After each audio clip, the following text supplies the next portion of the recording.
الحق خير من فرقة فيما تحبون من الباطل وإن الله سبحانه لم يكن أحدا بفرقة خيرا ممن مضى ولا ممن بقي. اس کا آخری جملے کا میں ترجمہ کرتا ہوں، اس پر دو جملے آواز کروں گا، وقت کی قلت ہے۔ اللہ سبحانہ وتعالی نے آج تک کسی جماعت کو، کسی ملت کو تفرقے کے ذریعے کوئی خیر نہیں پہنچائی، خیر تفرقے میں نہیں رکھی اللہ تعالیٰ نے۔ نہ ماضی گزشتہ امتوں میں سے کسی امت نے تفرقہ سے خیر پائی اور نہ جو آنے والے باقی ہیں ان کے لیے اللہ تعالیٰ نے تفرقہ میں کوئی خیر رکھی ہے، بلکہ ساری خیر اللہ تعالیٰ نے جس طرح توحید اللہ تعالیٰ کی صفات میں سے اور انسان کے ایمان کے لیے ضروری ہے، اللہ کی وحدانیت کا عملی مظاہرہ، لسانی وحدانیت کا اظہار لا الہ الا اللہ ہے وحدہ لا شریک لہ، یہ زبانی اظہار ہے اللہ تبارک و تعالیٰ کی وحدانیت کا، لیکن عملی اظہار وحدانیت کا وہ امت کا آپس میں متحد ہونا، اہل قبلہ کا، اہل ایمان کا متحد ہونا، یہ توحید کا عملی مظاہرہ ہے۔ عموماً جو ہم اپنے ملک کی اگر بات کریں تو تفرقہ مسلمانوں کے درمیان اور خصوصاً اس سرزمین پر ایک فیشن بن چکا ہے، بلکہ میں تو یہ اکثر عرض کرتا ہوں کہ یہ مذہب اور مسلک نہیں ہے بلکہ کاروبار ہے اور تجارت ہے۔ تفرقہ روزی روٹی کا ذریعہ ہے، اور وحدت قرآن کا حکم ہے، رسول اللہ کا فرمانا ہے، اہل البیت علیہ السلام کا فرمانا ہے، عقل کا حکم ہے وحدت، اور اس پہ چڑ ہوتی ہے مسلمانوں کو جو اپنے آپ کو مومن کہتے ہیں، انہیں غور کرنا چاہیے، خصوصاً پیروان امیر المومنین علیہ السلام کو جن کو یہ سعادت حاصل ہے۔ آپ یہ بھی جملات دیکھ رہے ہیں جو حدیث شریف میں ہیں کہ امیر المومنین علیہ السلام کے 18 ذی الحجہ یوم غدیر کو مومنین عید کے طور پر ایک دوسرے سے ملیں اور گلے مل کر جو جملہ اظہار کریں وہ ہے الحمدللہ الذی جعلنا من المتمسکین بولایت علی بن ابی طالب علیہ السلام۔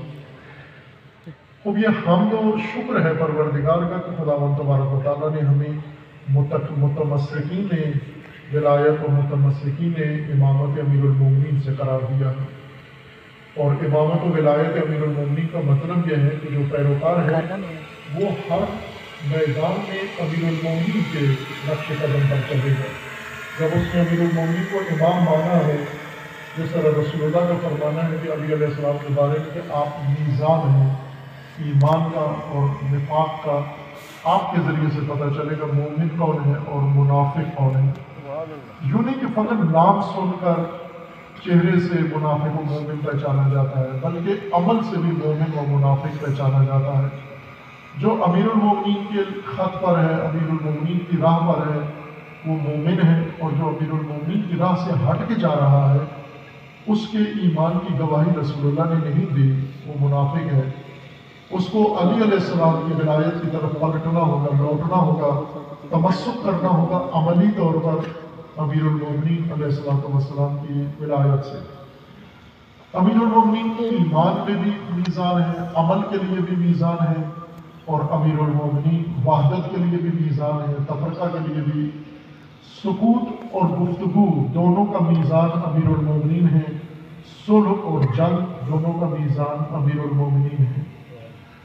اگر آپ نے کسی کا ایمان پرکھنا ہے تو یہ دیکھو کہ کتنا مطابقت رکھتا ہے امیر المومنین کے ساتھ، اور اگر کسی کا نفاق دیکھنا ہے تو یہ دیکھو کہ کتنا دور ہے امیر المومنین سے۔ اسی طرح عمل اگر کسی کا پرکھنا ہے کہ عمل صالح ہے یا نہیں، اس عمل کو امیر المومنین کے عمل کے ساتھ پرکھیں، اور اس شخص کا عمل اگر غیر صالح ہے، فاسد ہے، تو امیر المومنین کے عمل کے ساتھ پتہ چلے گا کہ یہ عمل صالح نہیں ہے بلکہ فاسد ہے، کیونکہ امیر المومنین کے عمل کے ساتھ مطابقت نہیں رکھتا۔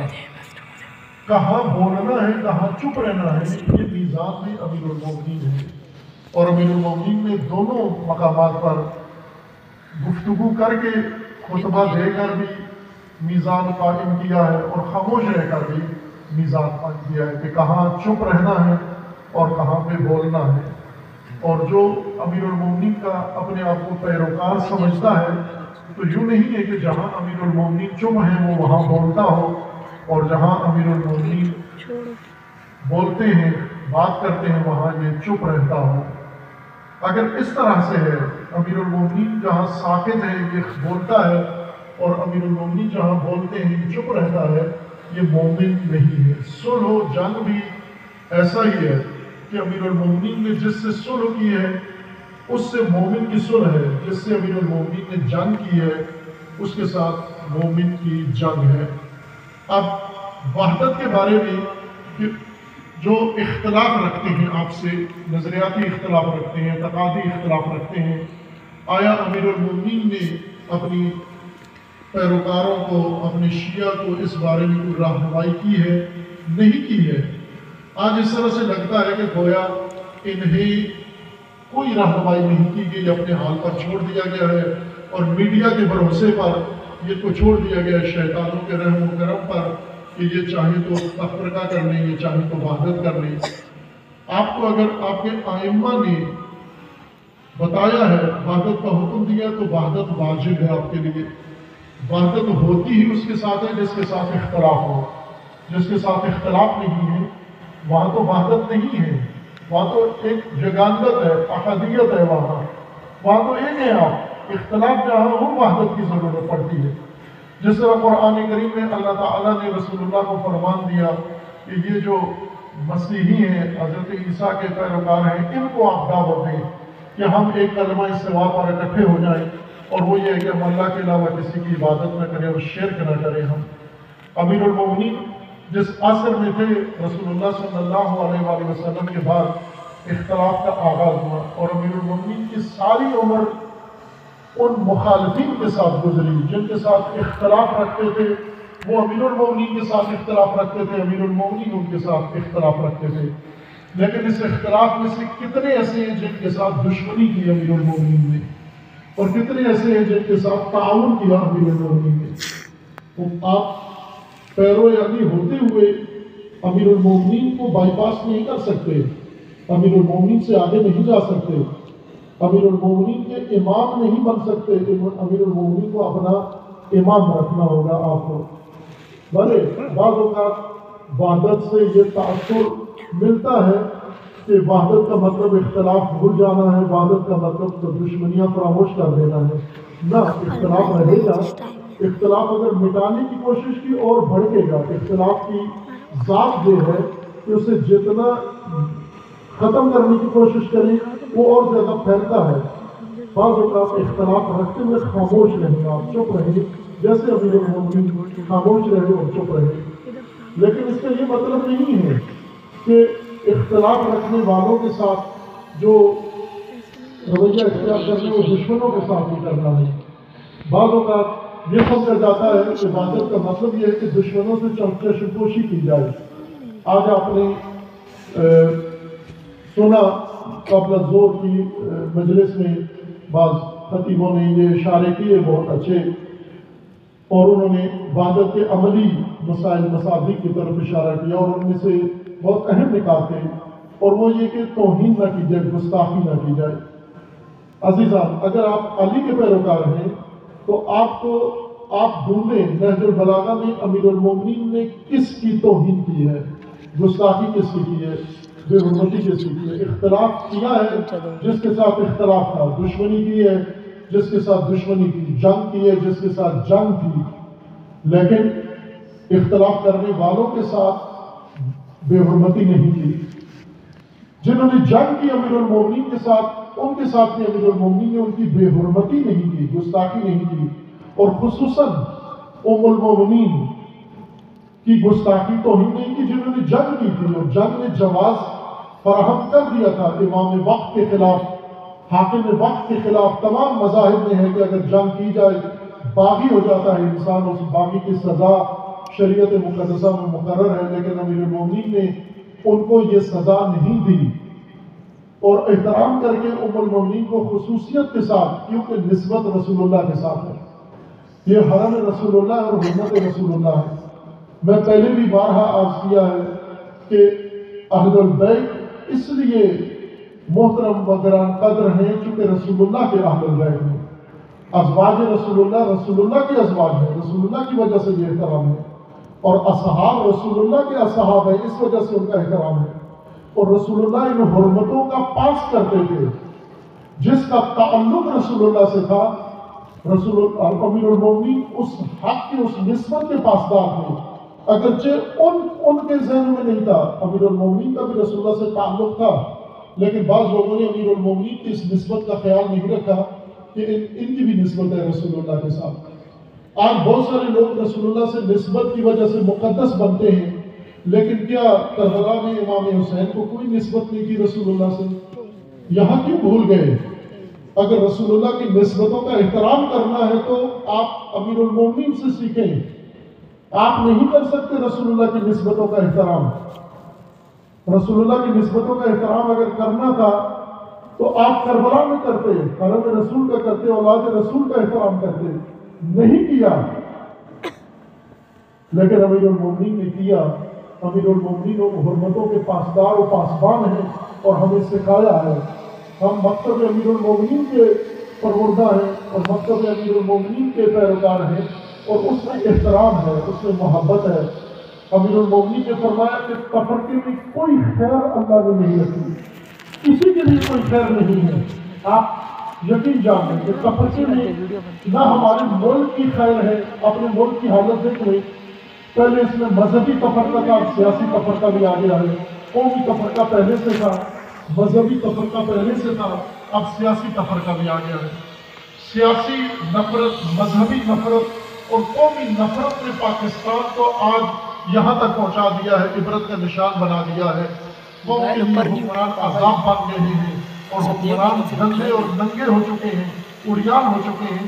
یہ سب کس چیز کا نتیجہ ہے؟ تفرقے کا نتیجہ ہے۔ ساری خیر امیر المومنین فرماتے ہیں کہ اللہ نے اتحاد اور وحدت بلائیں گے پھر تیرے کو پتہ ہے۔ اختلاف ہونے کے باوجود آپ اختلاف کو پہلے سمجھے، اختلاف کس جگہ ہے اور وحدت کس جگہ کرنی ہے آپ نے۔ اگر اختلاف آپ کا کسی بنیاد میں، اس کو محفوظ رکھیں، لیکن اتحاد جہاں جس میدان میں ہے اس کو آپ نے متحد ہونا ہے۔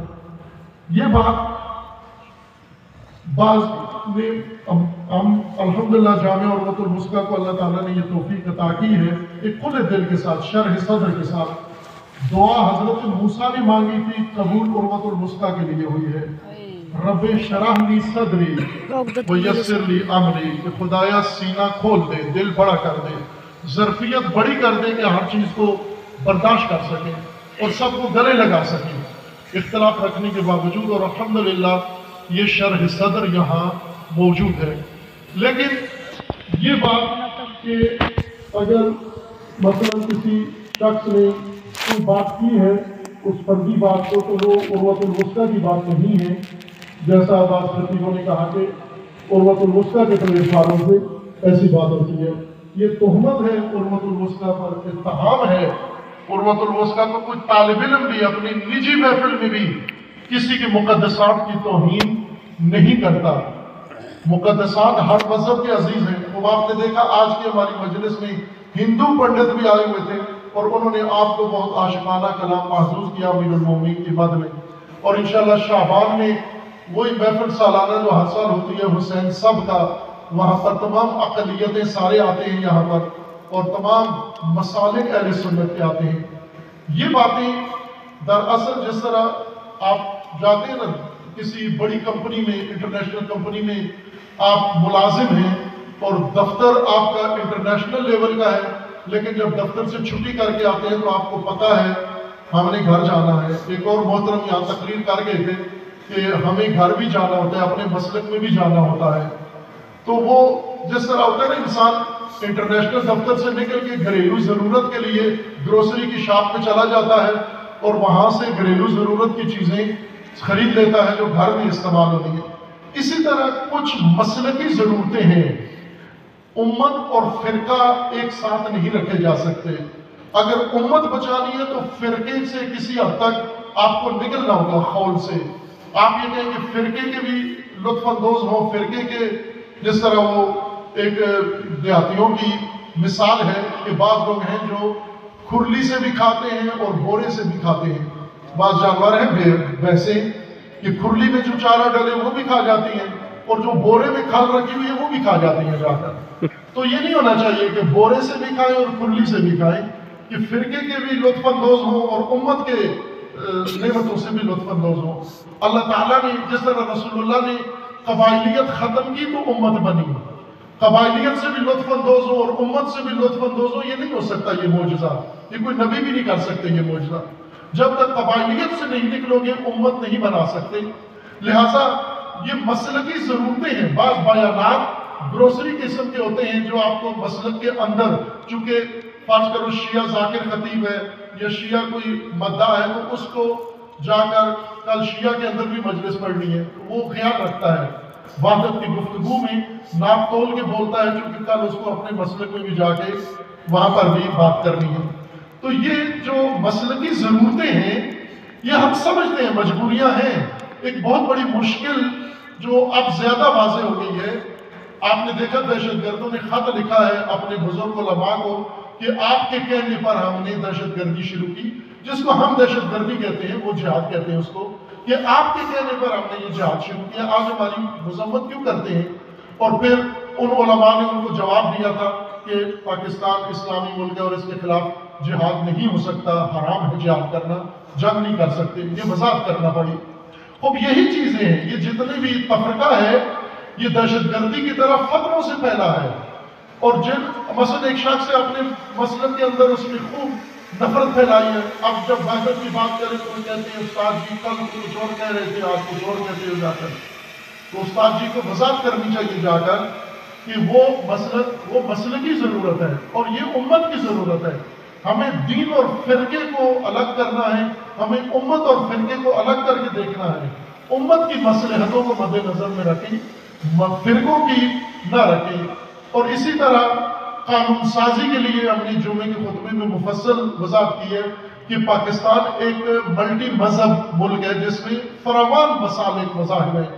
اس ملک کے اندر اگر مذہبی قانون سازی ہونی ہے تو تمام مذاہب کے نمائندے، مستند نمائندے، ان کو جمع کر کے اعتماد میں لے کے مذہبی قانون سازی کریں، چونکہ جو بھی مذہبی قانون سازی ہوگی اس کا خمیازہ سب کو بھگتنا ہوتا ہے۔ وہ آپ بے شک کریں مذہبی قانون سازی، لیکن اس کے اپنے